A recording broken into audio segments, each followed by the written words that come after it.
मठ रोसड़ा समस्तीपुर के प्रांगण में परम श्रद्धेय भव्य आयोजन किया गया है और इस पावन अवसर पर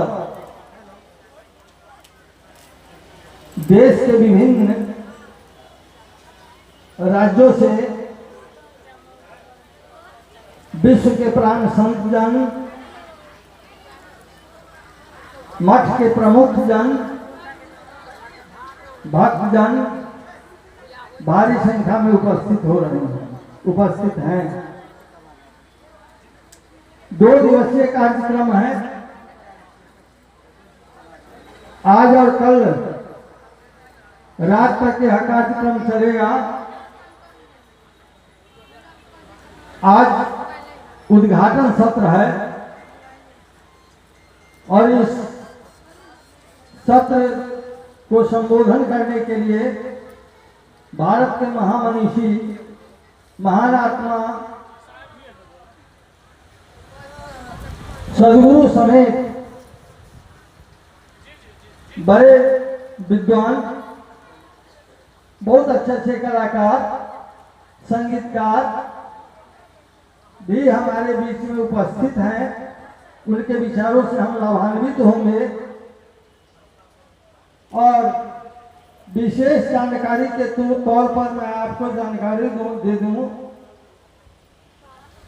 कि बिहार का उनका समय है और वर्तमान में समस्तीपुर सुरक्षित लोकसभा निर्वाचन क्षेत्र से उनकी पुत्र वधू श्रीमती शांभवी, जो भारत के सबसे कम उम्र के एमपी बनकर जीत कर गई हैं, उनके वो ससुर हैं और भारत भर में उनका धार्मिक कार्यकलाप बहुत अच्छा है। अभी अयोध्या में उनका मठ बना रहे हैं वो। तो ऐसे महापुरुषों का भी आगमन है यहाँ। आज तपीश कम है। आज मौसम काफी सुखदायक है। बड़ी गर्मी थी, लगभग 15 दिन जो गर्मी के भीषण ताप से हम तापित हो रहे थे, उसे संतों की कृपा से, सद्गुरु की कृपा से और प्रकृति की असीम अनुकंपा से आज मंद मंद हवा चल के आपको स्वागत कर रही है। हवा काफी ठंडा लग रही है और मैं समझता हूं कि जो आनंद आपको मिलने वाला है, जो आपको ज्ञान का प्रकाश आपके अंदर में जाने वाला है। और मैं यह भी बताऊं कि आज जो रोसड़ा धाम, जहां 3 आचार्य पीठ हैं, पूरे भारत के मानचित्र पर ये ख्याति प्राप्त आचार्य पीठ, चाहे वो बगीचा मठ रोसड़ा के आचार्य पीठ हो, महादेव मठ कबीर आश्रम, बचन मनसीय आचार्य पीठ रोसड़ा में हो, ये सब पूरे देश भर में कबीर साहब के पावन विचारों को तत्परता से, लगनशीलता से, सक्रियता से निरंतर प्रचार प्रसार के माध्यम से वो जगा रहे हैं, जन जागरण कर रहे हैं। और सबसे खुशखबरी की बात यह है कि रोसड़ा से एक ऐसा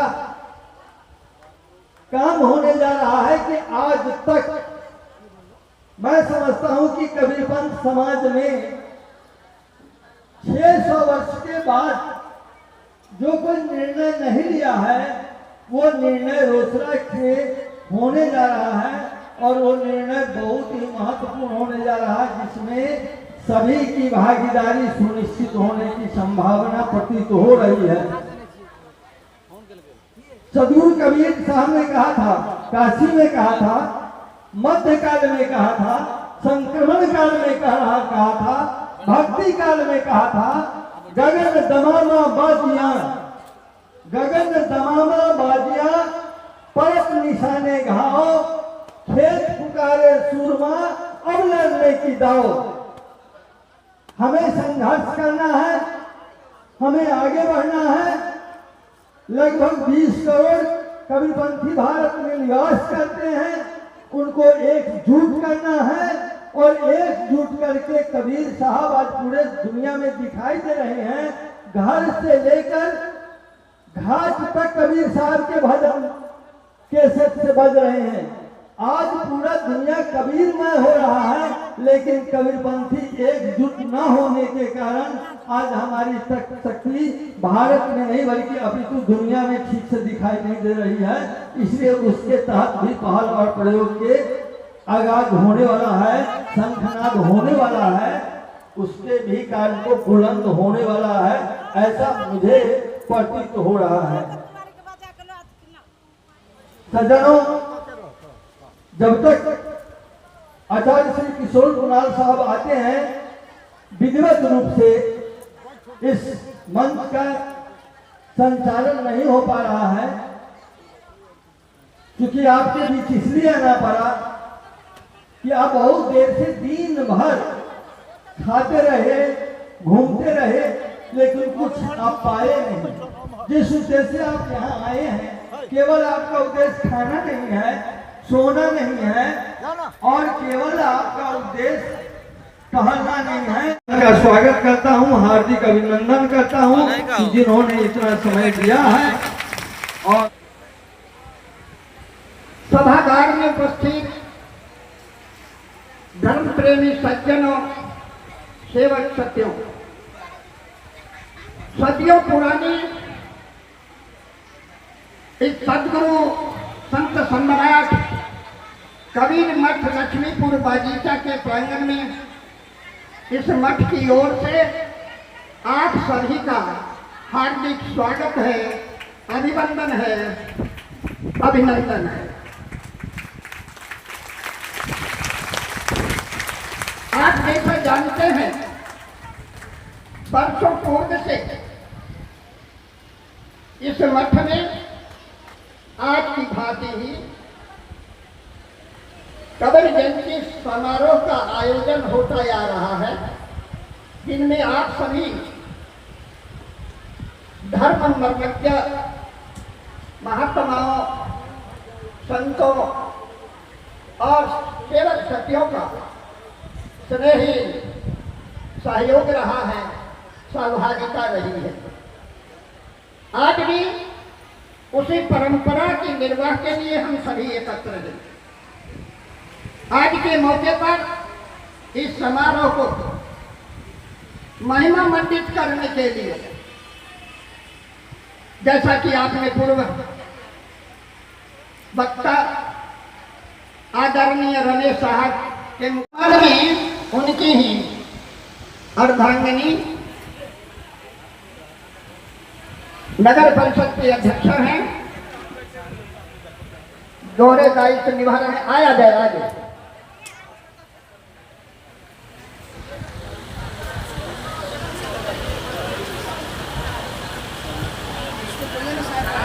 आया जाए, आया ಈ ಕೊಡ್ಲೆ ಸ್ಕೋಪ್ ಯಾರು ಕೇಳತ್ತೆ ಅಯ್ಯ ಇಲ್ಲಿ ನಿಮಗೆ ಬೋಲಲ್ नहीं नहीं रहा दिन मांगते तुम तो दिया नहीं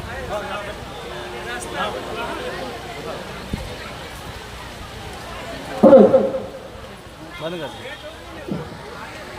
वीडियो हो जाए, वीडियो बनेबे, वीडियो साध्वी ज्ञान सरोवर जी,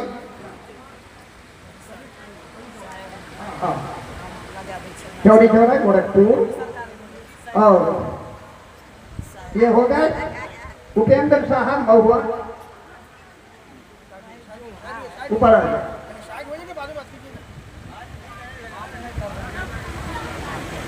लेना चाहिए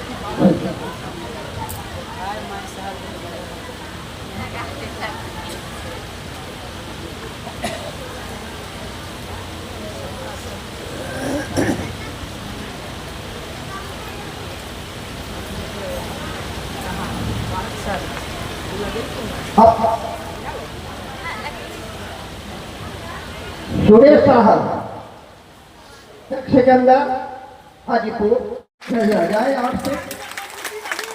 पीठाचार्य स्वाहा स्वागताध्यक्ष आचार्य दीप नारायण साहब हमारे अर्पण हो रहा है और विशेष अतिथि रमेश साहब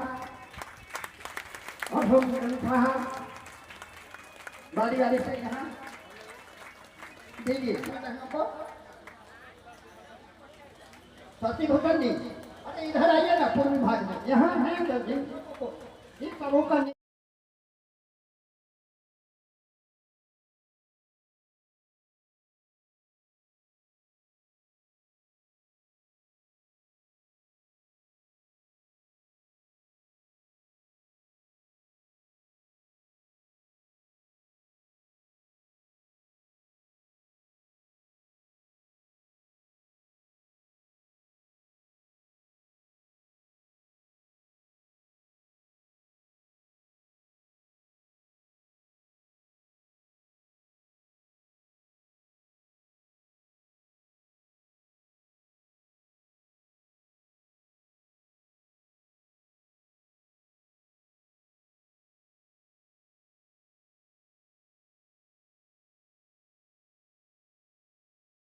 नगर अब कुछ असमर्थ हो रही है और जानकारी नहीं आ सकी है कि पत्रकार बंधु में और कौन उपस्थित हैं, जानकारी देकर सहयोग करेंगे। अब मैं इस मठ के पीठाचार्य सह समारोह के स्वागताध्यक्ष आचार्य महंत दीप नारायण साहब से अनुरोध करूंगा कि आप उपस्थित सभी संत महात्मा विद्वत वृंद एवं सेवक साथियों के स्नेह सम्मान और स्वागत में अपने कुछ हृदय विचार रखेंगे। महंत आचार्य दीप नारायण साहब।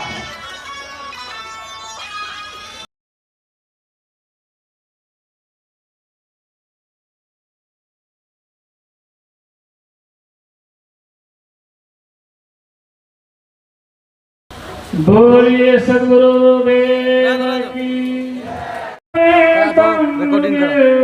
स्वामी हरन्ति दुःखं दातारे मुक्तं पुरुषं पुराणं चरणारविन्दं सततं नमामि अखण्डमङ्गलाकारं व्याप्तमेन चाचरं तत्पदं दर्शितं येन तस्मै श्रीगुरुवे नमः।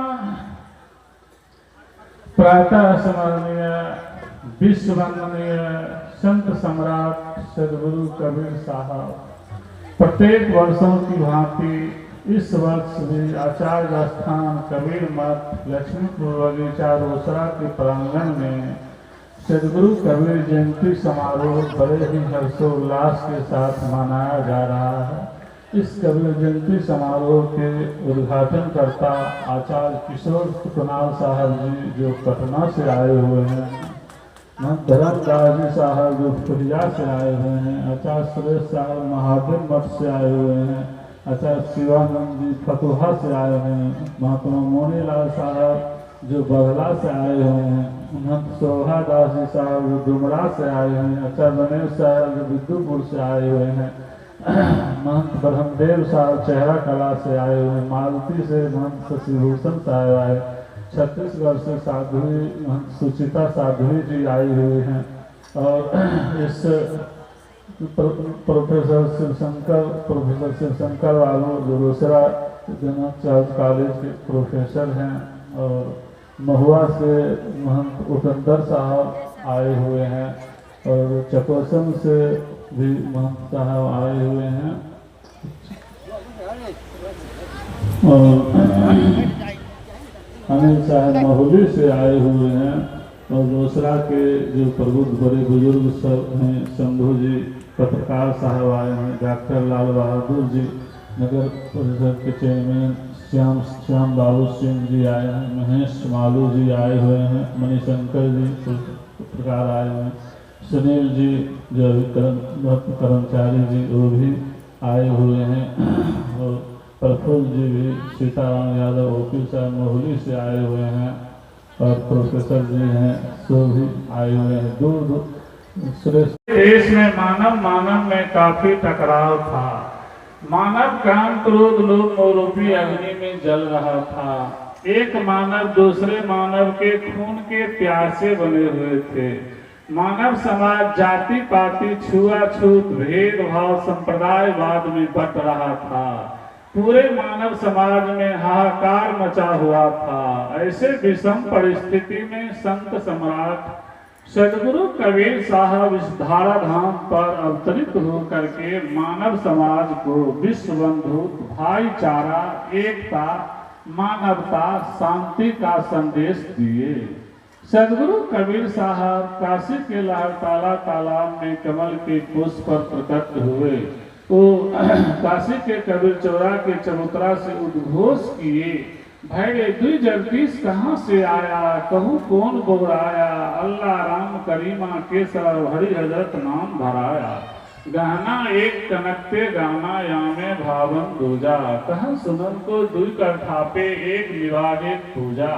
ओहे महादेव ओहे मोहम्मद ब्रह्मा आदम कहिए, को हिंदू को तुर्क कहावे एक जिमी पर रहिए।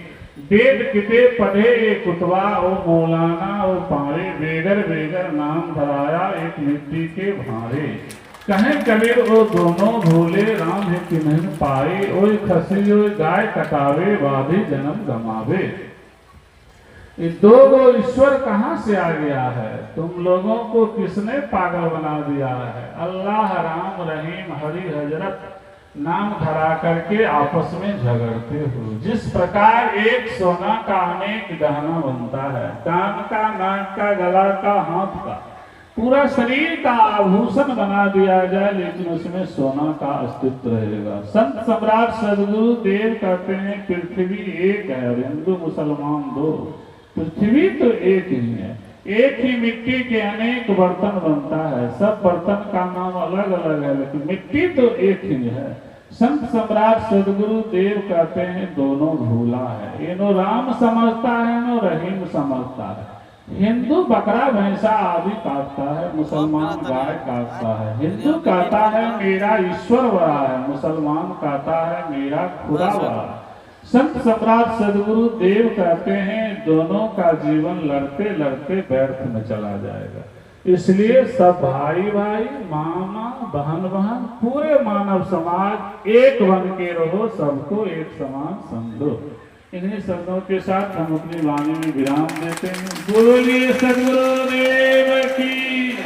आचार्य स्थान कबीर मठ लक्ष्मण रोसरा की, आचार्य काशी साहेब की, आचार्य वद साहेब की, आचार्य ठाकुर साहेब की, भक्त समाज की।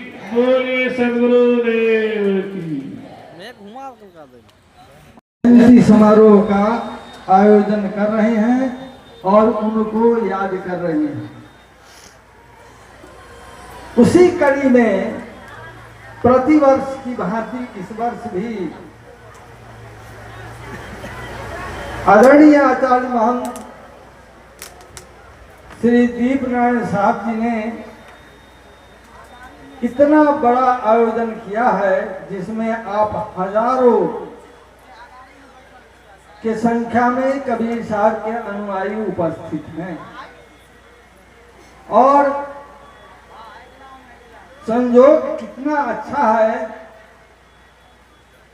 जैसा कि पूर्व में मैंने आपको बताया कि 3 आचार्य पीठ कबीर साहब के नाम से रोसड़ा में नामित है और उस एक आचार्य पीठ जो प्रमुख आचार्य पीठ है, जो वचनवंशीय परंपरा के अधिष्ठापक है, वचनवंशीय आचार्य पीठ महादेव मठ रोसड़ा के युवा कर्तव्यनिष्ठ, लगनशील और प्रभावी आचार्य महान श्री सुरेश साहब जी आज के कार्यक्रम की अध्यक्षता कर रहे हैं।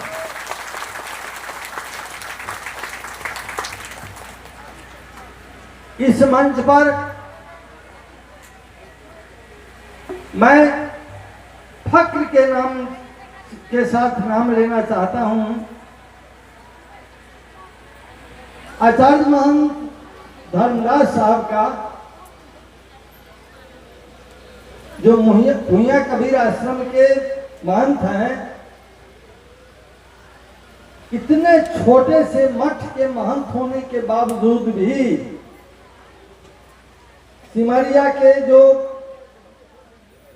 बड़ा तीर्थ स्थल के रूप में जहाँ कुंभ का भी आयोजन हो रहा है, वहां जमीन खरीद कर मठ बनाया, बाबा धाम में बनाया, पंजाब में बनाया, अभी अभी अपने सदगुरु कबीर साहब और अपने पिता शंकर साहब के नाम से कबीर शंकर धाम का नीमाचक बेगूसराय में उन्होंने स्थापित किया। तो एक सामान्य व्यक्ति के धनी होकर इतना बड़ा काम करने वाले धर्मदास साहब विशिष्ट अतिथि हैं। ताली बजा के स्वागत कीजिएगा। जुबा तुर्क में एक नया विहान को कायम करने वाला कबीर पंथ समाज में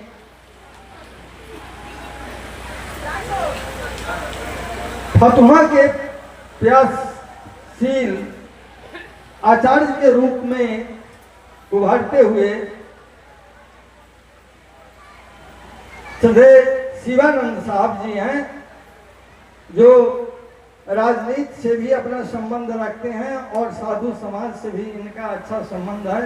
तो एक बार उनके नाम पर भी ताली बजाकर आप स्वागत करें। अखिल भारतीय कबीर विचार मंच के राष्ट्रीय अध्यक्ष और वर्तमान में चेहरा कला पंचायत के मुखिया, एलजीपी के बड़े नेता बिहार के श्रद्धेय ब्रह्मदेव साहब उपस्थित हैं। तो एक बार उनके नाम पर भी ताली बजना चाहिए। और एक बार पूरे हम मनोयोग से कहेंगे कि पूरे के पूरे मंच पर बैठे हुए गुरुजनों और संतजनों के नाम से भी आप ताली बजाइए।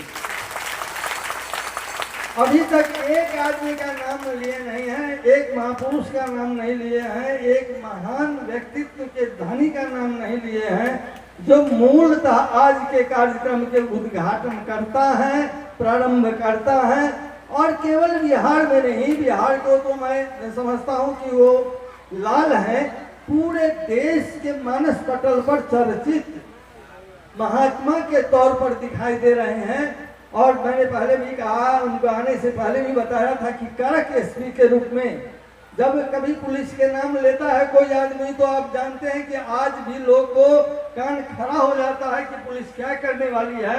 और आज से 10, 15, 20 वर्ष पहले इस प्रदेश में जिनके हर जबान पर चर्चा थी, वो हैं retired SP, senior SP, religious Bihar religious board Patna के माननीय अध्यक्ष, पूर्व अध्यक्ष और अभी वरिष्ठ सदस्य के रूप में नामित हैं और विभिन्न पुस्तकों के लेखक हैं।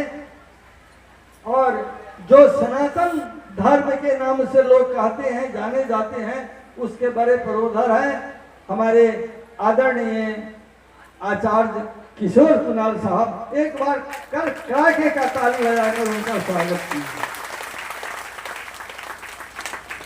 दरअसल हमारा मानसिक पटाव श्रद्धेय कुणाल साहब से बहुत नहीं है और नहीं रहा है, लेकिन बौद्धिक पटाव रहा है। बौद्धिकता के आधार पर मैं हमेशा सम्मान करता रहा और आज भी मैं समझता हूं कि एक प्रस्ताव, मैं बहुत भाषण लंबा चौड़ा नहीं देने जा रहा हूं, चंद बात कहूंगा। उससे पहले आज कुणाल साहब हमारे बीच में हैं लेकिन चेयरमैन नहीं है। तो एक बार मैं आप लोगों से जानना चाहता हूं कि बिहार के धार्मिक न्यास परिषद के पुनः चेयरमैन के लिए मुख्यमंत्री को आप आग्रह करते हैं, हाथ उठा के समर्थन कीजिएगा। मुख्यमंत्री जी आपको बोलना नहीं है साहब, ये जन भावना के पुकार है और इस पुकार को आपको, चूंकि बहुत काम आपको बाकी रह गया है करना, और आप जो काम छोड़े हैं, चाहे कुछ लटपटाया गया है आपके काल में, उसको पूरा करने का एकमात्र आपका कर्तव्य है। केवल कर्तव्य नहीं है, अधिकार भी है। तो हम जन भावना के आधार पर आपको कहे हैं, हम लोग लिख कर भी मुख्यमंत्री जी को भेजेंगे। अब वो निर्णय मुख्यमंत्री जी का है, हम लोग इतना बड़े नहीं है, जनसंख्या तो बहुत है, लेकिन हम लोग एकत्रित नहीं होकर काम करते हैं, इसलिए कमजोर दिखाई देते हैं। इतना मैं कहना चाहूंगा कि कबीर साहब मध्यकाल में, वैसे काल में आने का काम हुआ जिस समय सारे लोग हार गए थे, सारे लोग पछड़ गए थे। किन्हीं की हिम्मत नहीं हो रही थी कि भारत में मुगल कालीन सत्ता जो चल रहा था, उस समय मंदिर तोड़े जा रहे थे और मस्जिद उस पर बनाए जा रहे थे। किन्हीं की हिम्मत नहीं तो हुई। कोई भी बड़े बड़े लेखक हुए, बड़े बड़े साहित्यकार हुए, बहुत सारे महात्मा आए, लेकिन किन्हीं ने नहीं प्रश्न खड़ा किया। लेकिन निर्भीकता के साथ वो फक्कर घुमक्कर अक्षर व्यक्तित्व के धनी विश्ववंदनीय संत सम्राट सदगुरु कबीर साहब ने कहा कि मंदिर तोड़ो। क्योंकि मंदिर टूट रहा था, कोई बचाने के लिए आ नहीं रहे थे, डर से घोंसले में अपने खोह में घुस रहे थे। और कबीर साहब काशी में कहते हैं कि मंदिर तोड़ो। पहला व्यक्ति थे, पहला महापुरुष थे, पहला सदगुरु थे, पहला साहब थे जिन्होंने कहा कि मस्जिद तोड़ो, मंदिर तोड़ो, मस्जिद तोड़ो। इसमें नहीं मुजाका है, दिल किसी का मत तोड़ो, जो घर खास खुदा का है। उन्होंने कहा कि मंदिर और मस्जिद में कुछ रखा हुआ नहीं है, ये केवल भारत को अपंग बनाने में, कमजोर करने के लिए ऐसे व्यवस्था को किए गए हैं। वर्ण व्यवस्था, वर्ग व्यवस्था, जाति व्यवस्था समाज को तोड़क तंत्र है। और जब तक समाज उससे नहीं उबरेगा, समतामूलक समाज की स्थापना नहीं होगी, जब तक हम सामाजिक न्याय की तरफ नहीं बढ़ेंगे, तब तक शांति और सुख मिलने का कहीं से प्रश्न नहीं होगा। आज देश के अंदर आज देख रहे हैं, आचार्य कुणाल साहब आप देख लीजिए कि कितनी बड़ी भीड़ है। आप पूरे देश में देखेंगे तो करीब करीब 20 करोड़ कबीरपंथी वो देश में निवास करते हैं। और देश में बिहार कबीरपंथियों का खोता है, जहां देखिए कोस के ढोस है कबीरपंथी।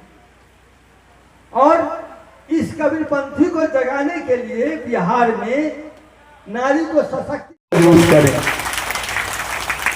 चलते चलते मैं इतना कहना चाहूंगा कि कबीर साहब को अगर मानना चाहते हैं आप, तो पाखंडवाद से उबरिए। अगर कबीर पंथ समाज को मजबूत करना चाहते हैं, तो मन के अंदर पाले गए जाति को अपने समूल नष्ट कर बराबरी का समाज बनाइए। अगर आप चाहते हैं कि कबीर साहब जन जन में खड़ा करें, कबीर साहब ने कहा प्रेम न बारी उपजे, प्रेम न हाट बिकाए, राजा प्रजा जे रुचे, शीश देत ले जाए। राजा प्रजा जो भी चाहेगा प्रेम के साथ समर्पण करेगा, तो परमात्मा को निकट आना स्वाभाविक है। परमात्मा कहीं मंदिर में नहीं है, परमात्मा कतई मंदिर में नहीं है, मस्जिद में नहीं है, गिरजाघर में नहीं है, चर्च में नहीं है। कबीर साहब ने कहा है कि लाली मेरे लाल की जित देखो तितलाल, लाली देखन मैं गई मैं भी हो गई लाल। और इसी बात को गोस्वामी तुलसीदास जी ने भारत के उत्तर भारत में लोकप्रिय ग्रंथ रामायण में लिखा है, यद्यपि ब्रह्म अखंड अनंता, अनुभव गम भजई जैसंता। जैसा कि आचार्य साहब ने कहा है कि ईश्वर अंश जीव अविनाशी, चेतन अमल सहज सुखराशि। तो कबीर साहब इसको नहीं मानते हैं। कबीर साहब कहते हैं कि सब घट पूर्ण ब्रह्म है, तिल भर कतहु न खाली, पीसे बिना न मिले जो मेहंदी में लाली। ये मेहंदी में लाली है लेकिन पीसते नहीं है, हमको नहीं मिलता है, लाल के बिना कंगाल है। तुलसी के राम और कबीर के राम अलग है। तुलसी के राम के नायक दशरथ पुत्र राजा राम है और कबीर के नायक राम हर घट में वासी राम हैं, जिनके वजह से पूरे चराचर जीवित है, संचालित है, संपूर्ण रूप से चल रहा है। तो मैं कुणाल साहब के प्रति अपना अभिनंदन, स्वागत, समर्पण समर्पित करता हूँ, इसलिए कि चाहे वैचारिक भिन्नता हमसे है। जब बोर्ड के चेयरमैन हुआ करते थे, मैं जाता था, बड़ी बहस होती थी और बहस में हमारा काम तो कभी नहीं हुआ, लेकिन कभी हम हटे नहीं, और हटे नहीं तो आज भी सटे हुए हैं। और जो भी मेरा कर्तव्य हुआ है, कबीर पंथ समाज का कर्तव्य हुआ है, आदरणीय आचार्य किशोर कुणाल साहब के प्रति समर्पित किया है। और आगे भी चूंकि एक आशा और उम्मीद है कि कबीर पंथ समाज एक काम करने जा रहा है। 10 धर्मों का अनुसूचित संविधान में जो धर्म कट्टरवादिता को प्रमाणित करता है उसका नाम तो है, लेकिन कबीर साहब जो इतने दुनिया के बीच में जितना उन्होंने काम किया उनका नाम नहीं है। तो एक धर्म के नाम से अनुसूची में लिपिबद्ध कराने के लिए, सुसंचित कराने के लिए एक सबसे कम उम्र की सांसद के रूप में आचार्य साहब के पुत्रवधि वधू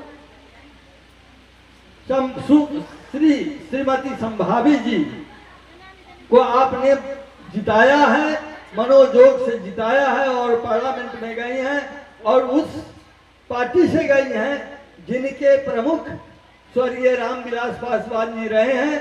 रामविलास पासवान जी के पिता स्वर्गीय जामुन पासवान जी कबीर पंथ के महात्मा थे और उनका जुड़ाव आपके फूहिया से था, जो धनदास साहब हैं उस एलजीपी से जीत कर गई हैं। तो हमने पहले भी कहा था कि हम संभावी जी के यहाँ नहीं जाएंगे आचार्य साहब, हम आपके यहाँ जाएंगे। हम डाल में पत्ता पर पानी नहीं बटाएंगे, हम जड़ में पानी बटाएंगे और जड़ आप हैं और छीप तक पानी पहुंचेगा। तो आपका दायित्व है पानी को पहुंचाना और यह काम अब शुरू होने वाला है। तो खेलना है तो खेल खिलाड़ी, पक्का होके खेल, कच्चा सरसों पेड़ के खरी हुआ नहीं तेल। मैं धन्यवाद देता हूँ इस संत कबीर एकेडमी के माननीय प्रिंसिपल साहब को, साहनी साहब को, कि जिन्होंने मुझे समय दिया। एक बार इनके नाम पर भी ताली बजा के इनका स्वागत करें। धन्यवाद। से शोरगुल की आवाज मंच तक आ रही है, कृपया शांति बनाए रखेंगे। निरोग योग की जरूरत है। ताली यानी हाथ उठाना योग है। और मठ और स्वास्थ्य जीवन साधु और बाबू एमपी एमएलए विधायक सबों के लिए है। इसीलिए दोबारा बहुत आदमी को हाथ नहीं उठ रहा है। अरे इसी हाथ से आप लोग वोट गिराए हैं तो आज सांसद, प्रधानमंत्री, शिक्षा मंत्री और गृह मंत्री किसका देन है? ये हाथ का देन है। एक बार बुलंद सुर में जयकारा हो जाए, प्रेम से बोलिए सदगुरु कबीर साहब की, रोसड़ा स्थान की। कबीर नाम चरण कमल सिरिनार, जासु ज्ञान रवि करणी करे, भरमतन देत नसार। भरम छोरायो पत विकट को निकटि लखायो राम, तासे गुरु को कीजिए कोटि कोटि प्रणाम। प्रातः स्मरणीय आदरणीय उपस्थित भारत के कोने कोने से आए हुए हमारी शुभ महापुरुषों, आज रोसड़ा बगीचा आश्रम में हर वर्ष की भांति इस वर्ष भी सदगुरु कबीर साहब का जयंती समारोह मनाया जा रहा है। जिस कार्यक्रम में हमारे उपस्थित मुख्य अतिथि उद्घाटनकर्ता आचार्य श्री किशोर कुणाल साहब जो धार्मिक न्यास बोर्ड के भूतपूर्व अध्यक्ष साहब इस कार्यक्रम में उपस्थित हैं। इस कार्यक्रम में महादेव मठ जो वचन वंशीय का मूल आचार्य गद्दी, वहाँ से हमारे आचार्य सुरेश साहब इस मंच पर मंचस्थ हैं। फतुहा जो बिहार में गद्दी हैं, जो वहाँ से चलकर आए हुए आचार्य महंत शिवानंद साहब इस मंच पर मंचस्थ हैं। रमेश गोस्वामी साहब जो बिंदुपुर जो 4 शाखा में एक शाखा है, वहाँ से चलकर आए हुए रमेश गोस्वामी साहब इस मंच पर मंचस्थ हैं। प्रोफेसर साहब नेपाल से उमा साहब पधारे हुए हैं। इधर हमारे महंत शोभा साहब पधारे हुए हैं। बहुत से भारत के कोने कोने से आए हुए हमारे संत महापुरुष हैं। साथ साथ भारत की गरिमा को बढ़ाने वाली जगत जननी, देश दुनिया का होने वाला नन्हे मुन्ने प्यारे बच्चों, आज पूरे भारत वर्ष में सदगुरु कबीर साहब का जयंती मनाया जा रहा है। क्योंकि कबीर शब्द महान शब्द है। को से कुरान, बो से वेद और रो से रामायण, सारे ग्रंथों में जो सदगुरु कबीर की चर्चा है। क्योंकि कबीर ही एक भारत में ऐसे महापुरुष थे, सच को सच कहने वाला और झूठ को झूठ कहने वाला, जिन्हें निरपक्षवादी, जिन्हों जीने मरने का भय नहीं था, वह कौन थे? तो एक सदगुरु कबीर थे। एक सदगुरु कबीर थे जो सदगुरु कबीर का पदार्पण काशी, आधा काशी ब्राह्मणवासी, आधा काशी सन्यासी, जो सदगुरु कबीर का पदार्पण यही ज्येष्ठ का महीना सोमवार का दिन 1456 में सदगुरु कबीर का पदार्पण हुआ, जो आज लहरताला वहां भी जयंती मनाया जाता है। सदगुरु कबीर का आज जो वाणी है, सदगुरु कबीर अपने जीवन काल में 14 अरब खर्ब मुख भाखा और सारिल शब्द गुप्त कर राखा। सदगुरु कबीर ने अपने जीवन काल में 14 अरब खर्ब उन्होंने प्रवचन किए। आज कबीर साहब की वाणी PhD में पढ़ाई होता है, MA में पढ़ाई होता है। हिंदुस्तान का मातृभाषा हिंदी है और पहले मातृभाषा संस्कृत था। उस समय सदगुरु कबीर जो अपने मुखारबिंद से आज से 600 वर्ष पूर्व उन्होंने जो दर्शाए, आज वह वाणी सत्य हो रहा है। क्योंकि कबीर साहब किसी पोथी और पत्रा की बात नहीं किए, कोई ग्रंथ की बात उन्होंने नहीं किए। सदगुरु कबीर ने आंखी देखी बात को उन्होंने कहा, सब कहे कागज देखी और मैं कहूं आंखन देखी। कबीर ने आंखी देखी बात को उन्होंने दर्शाया। कबीर साहब उन्होंने दर्शाए, जीव पर अधिक उन्होंने प्रकाश डाले। ऐसे शब्द लखावे जीव को, बूझे बिरला को, जिसको आज बीजक हम लोग कहते हैं। हिंदू में 4 वेद है, ऋग्वेद, यजुर्वेद, अथर्ववेद और सामवेद। वेद विद धातु से बना, वेद का अर्थ होता है ज्ञान। इस्लाम का भी 4 पुस्तक है, कुरान, तौरेत, जब्बूर और आयत। और कबीर साहब का मूल्यवानी जो बीजक है, बीजक 17 भाषा से संग्रह किया गया। पहला शब्द है रामायणी। 11 प्रकरण में पहला शब्द है रामायणी, जो राम की चर्चा। 4 राम जगत में, 3 राम व्यवहार, एक राम निज सार है, पंडित कड़हूं विचार। कबीर ने किस राम को चर्चा किए? जो सबके अंदर वेदों ने कहा रमंती सो राम, जो सब में रमन करने वाला आत्मा। यही आत्मा अभी हम प्रवचन कर रहे हैं। यदि शरीर से आत्मा निकल जाए तो सीताराम राम मंत्र बोलना भी बंद हो जाएगा। यही राम भगवान बुद्ध में था, भगवान कृष्ण में था, मर्यादा पुरुषोत्तम राम में था। यही राम सदगुरु कबीर में था। यही कपिल, कणा, जैमिनी, वेद व्यास, पराशर, जगत गुरु शंकराचार्य, दादू, पीपा और पलटू, सब में वही राम निवास कर रहा है। मगर आज हम लोग इसमें क्या करते हैं? दारू डालते हैं। खाना खराब तो जमाना खराब, अब पीना खराब तो संसार में जीना खराब, मन को करता तीन खराब, अंडा मुर्गी राम राम हरे हरे, अंडा मुर्गी घरे घरे। गीता में भगवान कृष्ण ने कहा हम बूढ़ा केशम स्थितम, अजुर्वेद के विद्वान ने कहा नाद बिंदु महालिंगम, शिव सत्य निकेतनम देहम प्रोक्तम सर्वसिद्धि देहि नाम। अंग्रेजी के विद्वान ने कहा गो नामनी प्रोजेन टेन नामनी प्रोटेन।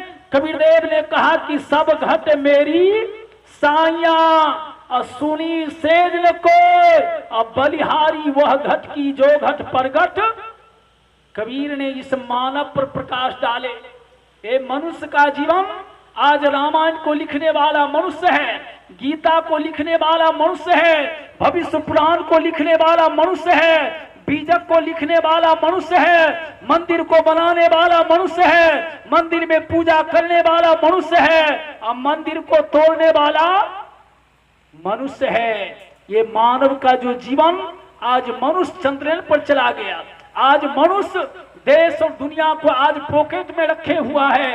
ये मनुष्य आज मत पथ संप्रदाय को स्थापना करने वाला मनुष्य है। इसलिए कबीरदेव ने कहा कि मानव जीवन दुर्लभ है, मगर आज हमारा दुर्भाग्य है, पशु को पशु कह रहे हैं, भैंस को भैंस कह रहे हैं, पक्षी को पक्षी कह रहे हैं, मगर आज मानव को मानव, आज जाति वर्ण व्यवस्था, जातिवाद वर्ण व्यवस्था, जाति दो ही है, नर और मादा, जाति दो ही है, अमीर और गरीब। यदि आपका कोई भाई सहोदर हो, अब बड़ा भाई कहीं मास्टर हो जाए, और कहीं आईजी हो जाए, कलेक्टर हो जाए, और उनका भाई छोटा यदि गरीब हो, तो उनसे बैर भावना छोटे भाई को, देखिए वहां गरीबी और अमीरी। कबीर साहब हाथ उठाए कि हिंदू कहूं तो है नहीं, अब मुसलमान भी नहीं, अब पांच तत्व के पुतला गेवे खेले माही। कबीर ही एक ऐसे भारत में संत थे जिन्होंने कहा कि नहीं हिंदू हूं नहीं मुसलमान हूं, मैं एक सच्चे मानव इंसान हूं। आज झंझट लगा हुआ है, हिंदू लोग रखता है लोटा कि हमारा चिन्ह है लोटा, अब मुसलमान भाई रखता है बदना कि हम मुसलमान हैं। अब कबीर साहब दोनों को झंझट को हटाकर कबीर पंथी में वो कमंडले को झुला दिया कि नहीं हम लोटा रखेंगे और नहीं हम जैसे बदना रखेंगे। कबीर साहब एक कमंडल को झुला दिए, क्योंकि कबीर ने कहा जो जीव बिना नहीं आत्मा, जीव बिना नहीं ब्रह्म, और जीव बिना शिवो नहीं, जीव बिना सब बार।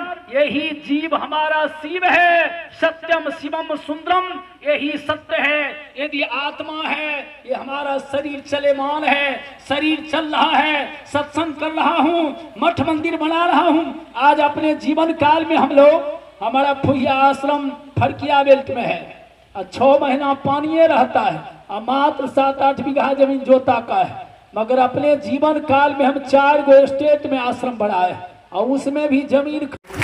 संस्कृत में एक उद्बोधन है, नमः सभाभ्य सभापतिभ्यश्च। इस मंच पर जितने लोग हैं, इस सभागार में जितने लोग उपस्थित हैं, और सभापति जी को मैं नमस्कार करता हूं। मैं नाम की नी का भी नहीं ले रहा हूं, उस समय लगेगा। मैं बहुत संक्षेप में 1-2 बात कहना चाहूँगा। मैं आया था यहाँ सुनने के लिए कि यहाँ कबीर पंथ के महात्मा लोग विराजमान हैं, क्योंकि अमृतमय वाणी से लाभान्वित होने के लिए आया था। मैं 2-3 बातों में विश्वास करता हूँ कि कथनी और करनी में अंतर नहीं होना चाहिए। यदि हम किसी भी महात्मा या किसी भी संत, और एक मानकर हम लोग चलते हैं कि जितने भी धर्म हैं सबके प्रति समान श्रद्धा व्यक्त करते हैं, और वो जो मानव धर्म है वही असली धर्म है। और उसकी पहली कसौटी में मानता हूँ, यदि समदर्शिता आप में है, आप सबको बराबर मानते हैं तो आप धार्मिक हैं, बराबर नहीं मानते हैं तो धार्मिक नहीं है। ये पहली कसौटी है धर्म की, और जीवन में मैंने इसको मूर्त रूप देने की चेष्टा की है। इसलिए मैंने पहले सैद्धांतिक रूप में 2200 पृष्ठों की पुस्तक 3 खंड में दलित देवो भव लिखा। और लिखा ही नहीं कि वो लिखने के लिए तो बहुत से बातें होती हैं। मैंने उनको आज नहीं 13 जून 1993 को मैंने पटना महावीर मंदिर में दलित पुजारी के निमित्त बैठ के लोगों को कहीं अर्चक कहीं महंत बनाया। और ऐसा हुआ कि आज से 2 साल पहले छठ के पारण के दिन श्रीमती जी आई। उन्होंने कहा कि आपने दलित देवो बहुत लिखा है। हमने कहा कि हाँ लिखा है, तो आपके घर में दलित बहू आएंगी तो कैसा लगेगा। हमने कहा कि मुझे तो कोई एतराज नहीं, लेकिन मतलब क्या है। तो उन्होंने बतलाया कि ऐसे ऐसे पृष्ठभूमि मुझे नहीं मालूम था। मैंने कहा कि मेरी शादी तो अपनी मर्जी से नहीं हुई, माता पिता की मर्जी से हुई, लेकिन बेटा तैयार है तो मैं इसको सहर्ष स्वीकार करता हूँ। उससे पूछा तो आई। हम लोगों ने पूरे उत्साह के साथ स्वागत किया और ऐसी विडंबना हुई, विडंबना नहीं कहूँगे, ऐसी परिस्थिति बनी जो 25 साल में यहाँ की प्रतिनिधि बन गई, सांसद बन गई। जब सर यहाँ पर उनको माननीय चिराग पासवान जी ने अपना उम्मीदवार मनोनीत किया तो मुझे लगा कि इस क्षेत्र में ऐसे मेरी ससुराल जो है वो है बगल में ही इसी जिले में, लेकिन मैं आज तक गया नहीं कभी। इसलिए मैं एक तरह से बहुत असामाजिक व्यक्ति हो गया हूँ, सामाजिक परिवेश में नहीं रह पाता हूँ। लेकिन जब याद किया कि यहाँ किन लोगों को मैं जानता हूँ तो 2 व्यक्ति मुझे याद आए। एक नंदन प्रियदर्शी जी अब लिखते हैं, हम लोग जो कॉलेज में हॉस्टल में पढ़ते थे तो वो नंदन महतो जी थे, सहदेव महतो जी के भगिना थे। तो मेरे साथ थे, पटना कॉलेज में थे, जैक्सन हॉस्टल में थे और इतिहास विभाग में भी थे। और पिछले 30-40 साल में उनसे संबंध बना रहा। समस्तीपुर से वो एक बार प्रत्याशी भी थे, मैंने ही उनको टिकट दिलवाया था, मैंने ही शत्रुघ्न सिन्हा जी उन लोगों को भेजा था। वो जीत नहीं पाए थे, लेकिन वो एक मेरे मित्र थे। दूसरा मुझे एक दीप साहब जो बैठे हुए हैं, दीप नारायण साहब, इनका नाम ख्याल आया है, क्योंकि जब मैं धार्मिक न्यास बोर्ड का 10 साल अध्यक्ष था तो ये आते थे और मैंने निष्पक्ष भाव से 10 साल भले ही मेरा निर्णय कोई सही हुआ हो गलत हुआ हो, लेकिन मैंने निष्पक्षता से सबको न्याय देने की चेष्टा की। धार्मिक न्यास बोर्ड में चला गया, मुझे बहुत बार काम करने थे। नीतीश जी की इच्छा के विपरीत मैं गया, 4 साल उन्होंने इंतजार किया, मैं नहीं लौटा। जब वो दूसरे को उन्होंने बनाया, जब संभवी की शादी तय हुई तो उन्होंने मुझे बुलाया। मैं गया उनसे मिलने के लिए, तो फिर कहने लगे कि अध्यक्ष बनिए, लेकिन मैं नहीं। इसलिए मैं माननीय इनका कहना चाहता हूं कि मैं जो काम लेता हूं पूरे मन योग से करता हूं। मेरी उम्र 74 साल हो गई है। 40 साल पहले मैंने पटना एसएसपी का प्रभार सौंप दिया। बिहार की जनता के प्रति मैं अनुग्रहित हूं कि 40 साल के बाद भी आज भी मुझे करीब 10 फोन आता है धार्मिक न्यास बोर्ड से। तो पूछते हैं कि वो एसपी कुणाल साहब बोल रहे हैं। धार्मिक न्यास बोर्ड वाले कम बोलते हैं, पूछते हैं, उससे करते हैं। तो मैं सबके प्रति बहुत अनुग्रहित हूँ। एक ही बात का मैं आश्वासन देने आया हूँ। 10 साल में धार्मिक न्यास बोर्ड का अध्यक्ष रहा। बिहार में जितनी संपत्ति, जितनी जमीन रामानुज संप्रदाय और कबीर संप्रदाय को दी गई समर्पणनामे में, दान में, हिंदुस्तान में इतना बड़ा समर्पण कहीं नहीं। लेकिन संपत्ति जो है बहुत सुरक्षित नहीं रही है। इसके लिए बिहार सरकार ने 1950 में अधिनियम बनाया। उसका मुख्य वाक्य था कि मंदिर मठों की संपत्ति की सुरक्षा। तो अब जो बची हुई है, हमने अपने 10 साल में कोशिश की कि जितनी बच सके बचे। अभी भी कबीरपंथी मठों में बहुत संपत्ति है। तो मैं चाहूंगा कि एक सूची बना करके और जहां जहां संपत्ति है उसकी सुरक्षा कैसे की जाए। और मैं देश में कहना नहीं चाहिए, पहला व्यक्ति हूं जिसने मुख्यमंत्री जी से कह करके अधिनियम में संशोधन कराया कि धर्माचार्यों के मंतव्य से महंतों की नियुक्ति हुई। ये नहीं दिया कि वो जो कहें वही मान लीजिए, लेकिन उनका मंतव्य लिया जाए। इसलिए मेरे समय में, मेरी दृष्टि में, वो वहाँ के कबीर चौरा के जो महंत जी थे विवेक दास जी, मुझे जहाँ कोई मनोनयन नहीं मिलता था, विल नहीं मिलता था, वहाँ उसका मैं मंतव्य लेता था। मेरी दृष्टि में वो कोई दिक्कत होती थी तो अयोध्या से लेता था कि राम सनातनी रामानंदी मंदिर है, तो नियम बनाया। तो इतना मैं आश्वासन देता हूँ कि संपत्ति बचाने के लिए जो आप करेंगे उसमें मैं आपके साथ दूंगा। दूसरा है कि मैं व्यक्तिगत रूप से शाकाहारी हूँ, और शाकाहारी हूँ ही नहीं, शाकाहारी के लिए लड़ता हूँ। और ये मतलब प्रसन्नता की बात है कि संभवी भी उसी तरह शाकाहारी और शाकाहार के लिए बहुत प्रयास करती रहती हैं। और मैं बलि प्रथा का विरोधी ही नहीं हूँ। मुझे वहाँ पर देवघर में जो ट्रस्ट बना था, झारखंड के हाई कोर्ट ने बनाया था, तो मुझे भी ट्रस्टी बनाया था। लेकिन वहाँ बलि प्रथा मैंने देखी, मंदिर में विरोध किया, शास्त्रार्थ किया, पराजित उनको किया। लेकिन मुझे तो गाली नहीं दी, सोचते थे कि मैं पुलिस अधिकारी हूँ। लेकिन जिन पंडितों को मैंने बुलाया था शास्त्रार्थ में, उन सबको इतनी गाली दी, इतना ये किया कि मैंने कहा कि जब तक यहाँ बलि प्रथा बंद नहीं होगी तब तक मैं दोबारा दर्शन करने नहीं आऊंगा। 2000 ईस्वी की बात है, 24 साल बीत गए।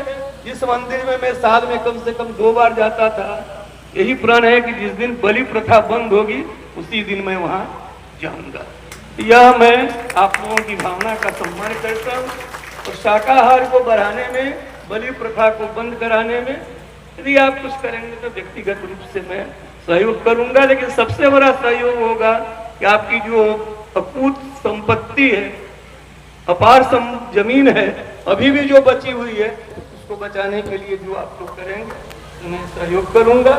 मैं सब महात्मा लोगों के प्रति अनुग्रहित हूँ, क्योंकि मैं जीवन में कभी राजनीति में नहीं आया। जबकि जॉर्ज फर्नांडिस साहब से लेकर के मोहन भागवत साहब ने बहुत चेष्टा की थी।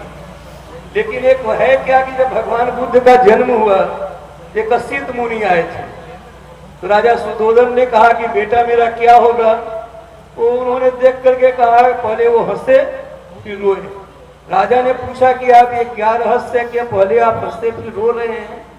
तो सुधोधन मुनि असित ने कहा, हंसा इसलिए या तो ये बहुत बड़ा चक्रवर्ती सम्राट होगा या धर्म प्रवर्तक होगा, और रोया इसलिए कि जब ये बनेगा तो मैं जीवित नहीं रहूंगा। तो सुधोधन ने कहा कि ऐसा कैसे हो सकता है कि चक्रवर्ती सम्राटों के कुल में धर्म प्रवर्तक पैदा होगा।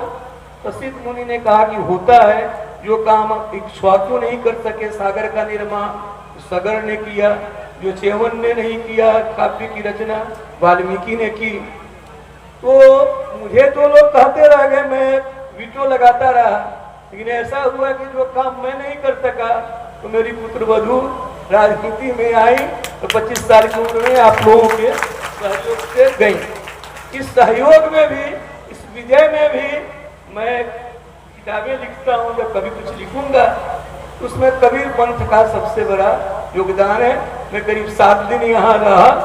7 दिन में जितने महात्मा लोग हैं, इन्हीं की संगति में मैं किसी नेता के साथ नहीं गया। केवल एक दिन प्रेस कॉन्फ्रेंस में कर्पूरी जी के प्रति, भारत रत्न माननीय, उनके प्रति असीम श्रद्धा थी। उनके पुत्र बराबर उनसे मुलाकात होती रहती है। एक दिन प्रेस कॉन्फ्रेंस में वो साथ में थे। बाकी 7 दिन में जहाँ जहाँ ये लोग ले गए और इन्हीं लोगों के आशीर्वाद से वो जीत कर आई हैं। मैंने उनको कहा था कि वो आने वाली थी, वो आती तो शायद मैं आता या नहीं आता। लेकिन कल मेरी पत्नी की दिल्ली की कुछ दुर्घटना हो गई थी और वो लोग अस्पताल में है। तो मैंने कहा कि नहीं, वो हमने कहा था कि दोनों में से हम कोई एक जरूर आएंगे। वो नहीं आ सके, वो लोग 1 सप्ताह रहेंगे, तो फिर मैं आऊँगा जहाँ जहाँ मैं पिछली बार गया। मैं अपने जीवन को इधर उधर करके बिताते हैं। तो विचार करके देखिए, जब हम सत्संग नहीं करेंगे, भक्ति भजन नहीं करेंगे, अब जिस भी इष्ट को मानते हैं उनका अगर हम स्मरण शक्ति नहीं करेंगे तो हमारा कल्याण कैसे हो सकता है। और सत्संग तभी हम अपने जीवन में लागू हो सकता है जब हम सत्संग रोज करेंगे। क्योंकि सत्संग एक दिन करने से आप सत्संगी नहीं बन सकते हैं। एक दिन सत्संग में आने से आपको ज्ञान होने वाला नहीं है। सत्संग रोज करने की जरूरत है। अगर रोज सत्संग करेंगे तो एक दिन आपके अंदर जो है अपना जो है ऊर्जा शक्ति जगेगा, आत्म ज्ञान होगा। उससे क्या होगा, आपके जीवन का अंधविश्वास खत्म हो जाएगा। और सत्संग हम लोगों के जीवन में, शरीर का भोजन हम लोग जानते हैं जो चावल दाल सब्जी है, लेकिन आत्मा का भोजन सत्संग ही है। आत्मा जब तक मजबूत नहीं होगा कर्म से विचार से, तब तक हम लोग सत्संगी नहीं बन पाएंगे। क्योंकि सदु कबीर साहब इशारा किए हैं, सत्संग सत्संग सब कहे, सत्संगी नहीं कोई, कथा वार्ता कीर्तन ये तो सत्संग नहीं हो। हम लोगों को जिस प्रकार पानी में अगर चीनी दिया जाता है तो चीनी पानी का संग हो जाता है, उसी प्रकार हम लोग सत्संग में अगर कहीं भी जा रहे हैं तो यह जो है आयोजन है, इस आयोजन में बाजा लगा हुआ है, हारमोनियम लगा, सारी व्यवस्था की गई है।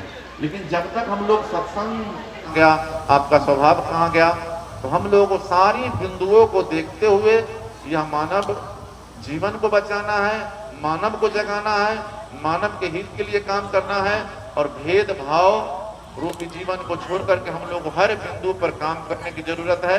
तभी यह मानव का जीवन सफल हो पाएगा। इतना ही शब्दों के साथ हम अपनी वाणी को विराम देते हैं। बोलिए सदगुरु कबीर साहेब की।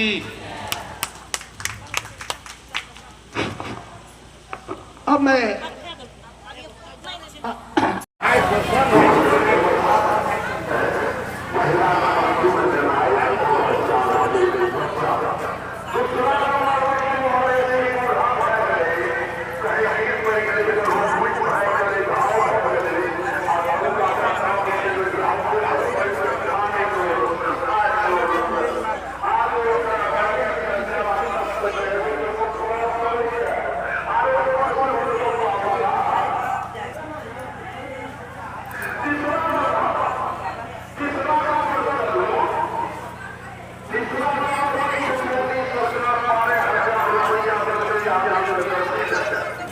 Inshallah.